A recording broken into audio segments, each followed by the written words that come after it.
Dr. Professor P.C. Manoria, Executive President, 3rd World Congress on Cardiometabolic Medicine, Hotel Leela, Mumbai, 27-28 January 2024.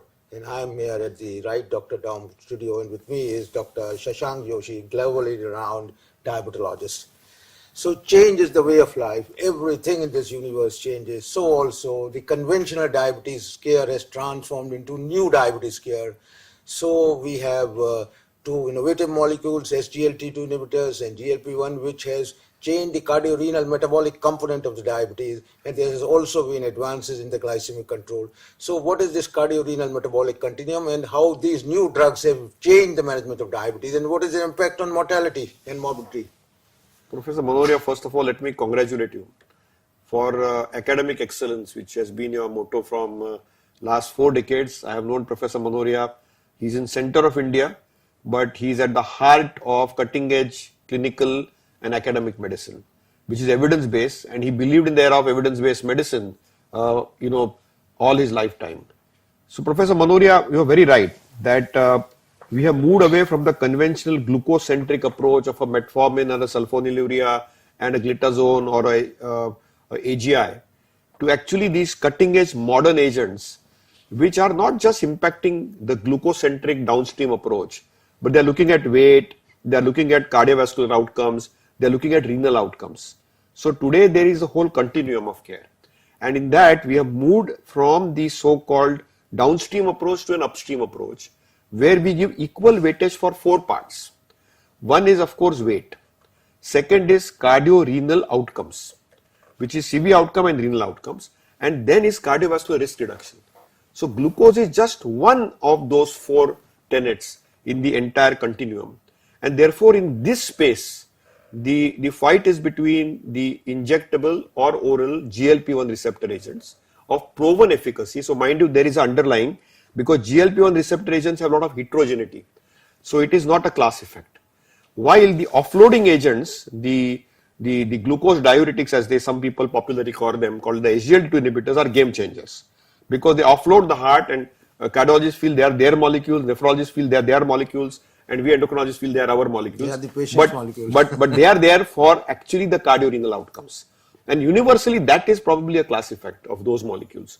So these 2 molecules clearly have changed the way people live with diabetes, and the mortality outcomes, the morbidity outcomes are likely to get impacted. The glycemic control, as we know for several decades, is very important determinant of microvascular complete. How this glycemic control has changed during the last couple of years? So I think the glucose control formerly was tight glycemic control, reduce microvascular complications in type 1 space. But today we have to look at the age, the degree of microvascular complications and vascular complications, propensity to hypoglycemia, and the lifespan. So somebody with limited life expectancy, recurrent hypoglycemia, lot of comorbidities, a lot of macro and microvascular complications, disease limitations, the A1C control can be 7.5. In young people who have a long outcome, not many complications, 6.5. So old traditional wisdom was, in a non-pregnant adult, keep the A1C at 7. Now we say 6.5, 7, 7.5 based on the conundrum or the individualization of patient. However, the exceptions are there. For example, if it's a pregnant lady, fasting below 90, PP below 120, A1C below 6.5 is very important. So tight glycemic control matters there. However, in a senior citizen with a terminally illness like a cancer, if you are keeping a A1C at 7.5 or 8, it is reasonable. So we need to understand where to go very tight, where to go a little liberal, but try to overall keep the A1C under control. So therefore there has been a little change of way evidence-based medicine has approached the glucose control mechanism. The other change in diabetes care is that adipocentric approach has come in forefront, even ahead of the glucocentric approach, because obesity is a driver of cardiovascular disease on one end and a driver of diabetes on the other end. And if you develop diabetes, diabetes itself becomes a driver of cardiovascular. So what has been the drug revolution in management of obesity, and in times to come, what will be the change in endoscopic procedures, selection of patient versus the drug revolution, because they are at par in terms of reduction in weight? So I think weight is the center point of the fulcrum which is driving diabetes type 2 and lot of other diseases. And we are thin fat Indians. So even at a lower BMI, we have extra fat in our body because we are thin and fat both because in our body composition. And therefore, if you lose weight, you are able to translate it into not only clinical outcomes but also cardiovascular outcomes. And now we have drugs. We can either do meal replacement, eat less. We can use artificial intelligence to marry it and do RCTs. But we have drugs like GLP-1 receptor agents, oral and injectable, which actually can cause and are approved for weight loss. And they will actually change the entire paradigm how the weight loss will occur. So, Dr. Shashank, the other change which we are noticing in new diabetes care is that adipocentric approach is coming to the forefront even ahead of the glycemic control. And during the last couple of years, there has been a drug revolution for treatment of obesity. And all of us know obesity is a driver of diabetes on one hand, cardiovascular disease on the other hand, and you develop diabetes, diabetes itself become a driver of cardiovascular disease. So obesity is central to the pathogenesis of diabetes. So what is your takeaway on this current issue? So you're very right, Professor Manoria. I think weight is driving everything in life, and extra fat or ectopic fat also is driving everything in life. And in Indians, it is more acute because we are thin fat Indians. We have extra fat in our body composition, and therefore, if you lose weight, you can reverse diseases. So you can do it by eating less, or you can do it by meal replacements. But now we have cutting edge drugs which cause weight loss in the GLP-1 pathways. They are not all the same. Some are injectable, some are oral. And they clearly have a palpable evidence to suggest that they can lose weight or shave off that ectopic fat.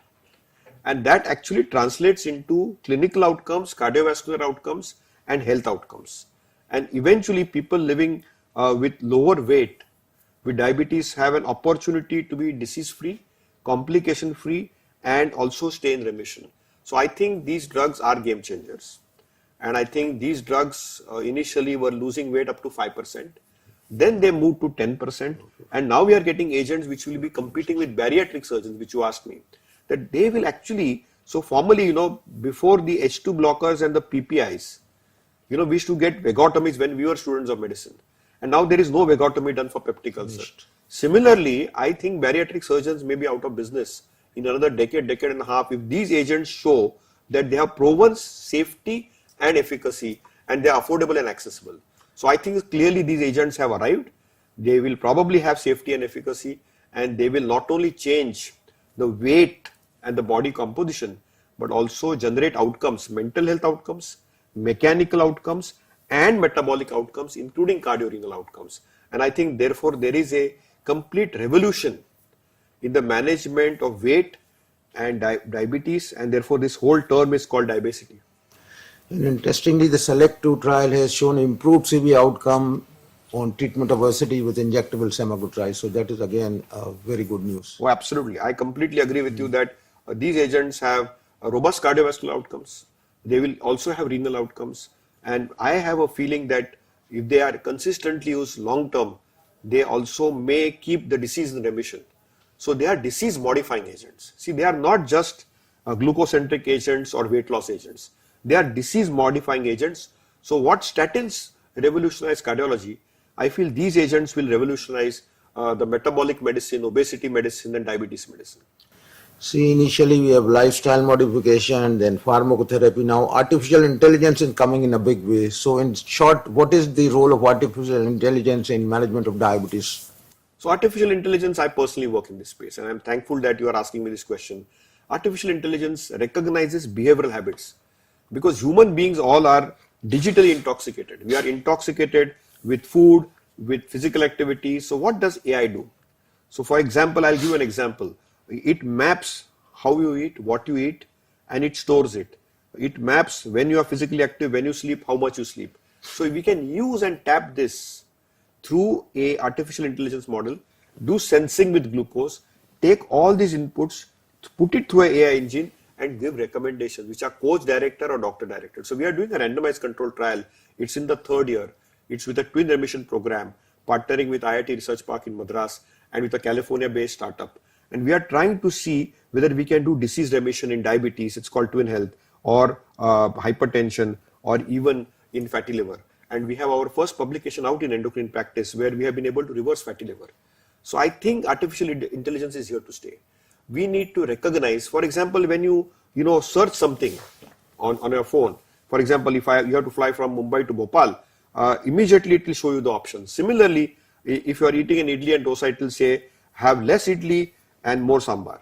So less carb, more protein. Or if I have slept less, it will tell I should sleep for 7 hours, and this 5 hours of sleep is actually raising my blood pressure and raising my glucose. So artificial intelligence is going to be the window to recognize the habits of human health, and it will help us to map biology better and give us recommendations which are individualized. There is no need to just say eat less, walk more. It will say, Professor Manoria, you need to add 2 more hours to your sleep. Professor Joshi, you need to eat a little less idli and more sambar. So it will be very individualized and precise. So AI is the enabler for precision medicine and individualized medicine in the modern medicine era. And it's in infancy. It's a long way to go. We need to generate evidence base in this space, and I think that is emerging now. Thank you very much, Dr. Shashank Joshi, for the excellent takeaways. Thank you very much.